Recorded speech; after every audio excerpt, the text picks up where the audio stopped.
Nagesh K. ருஜியா அவர்கள் நடித்த சர்வசுந்தரம் என்ற தமிழ் திரைப்படம் 1964ஆம் ஆண்டில் வெளிவந்தது. தயாரிப்பு ஏ.வி. மெய்யப்பன் அவர்கள், இயக்கம் கிருஷ்ணன் பஞ்சு அவர்கள். முத்துராமனுடன் மேஜர் சுந்தரராஜன், மனோரமா, எஸ்.வி. ரங்கராவ் மற்றும் பலர் நடித்துள்ளனர். இசை விஸ்வநாதன் ராமூர்த்தி அவர்கள். அவளுக்கென்ன என்ற இந்த பாடலுக்கு டி.எம்.எஸ். அவர்களும் எம்.எஸ்.வி. அவர்களும் உண்மையாக நடித்துள்ளனர். அதில் எம்.எஸ்.வி. அவர்கள் கையை அசைத்து பாடலை இயக்கிய விதம் அனைவரையும் கவர்ந்தது. கதை வசனம் கே. பாலச்சந்தர் அவர்கள். நாடகத்தை தழுவி எடுக்கப்பட்ட படம். நாகேஷ் நடிப்பை அனைவரும் பாராட்டினர். இந்த பாடல் பதிவு, படமாக்கிய விதம், மழைக்காட்சி, குதிரை ஓட்டம் ஆகிய நிகழ்ச்சிகள் போன்றவற்றை மக்களுக்கு காட்டிய முதல் படம். 15 நிமிடத்தில் எம்.எஸ்.பி. அவர்கள் டியூன் போட்டாராம்.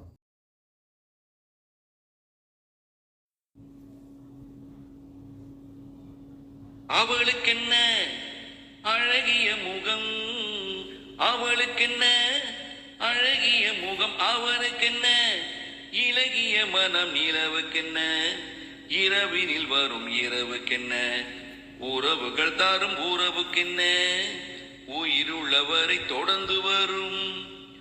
ஓ அழகு ஒரு மேஜிக் டச், ஓ ஆசை ஒரு காதல் ஸ்விட்ச், ஓ அழகு ஒரு மேஜிக் டச், ஓ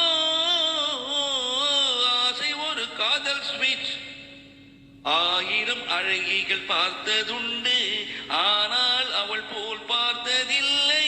1000 அழகிகள் பார்த்ததுண்டு, ஆனால் அவள் போல் பார்த்ததில்லை.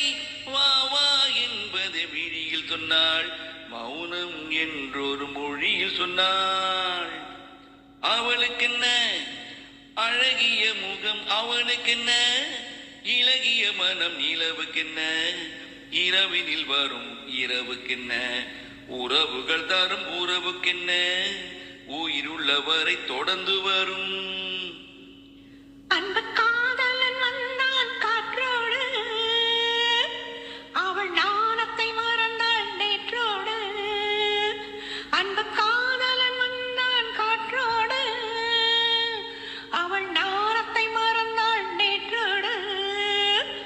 அவன் அள்ளி எடுத்தான் கையோடு, அவள் துள்ளி விழுந்தாள் கனிவோடு கனிவோடு. அவனுக்கென்ன இளகிய மனம், அவளுக்கென்ன அழகிய முகம், நிலவுக்கென்ன இரவில் வரும் இரவுக்கென்ன உறவுகள் தரும் உறவுக்கென்ன உயிருள்ளவரை தொடர்ந்து வரும். சிற்றிடை என்பது மண்ணழகு, சிறுநடை என்பது பின்னழகு, சிற்றிடை என்பது முன்னழகு, சிறுநடை என்பது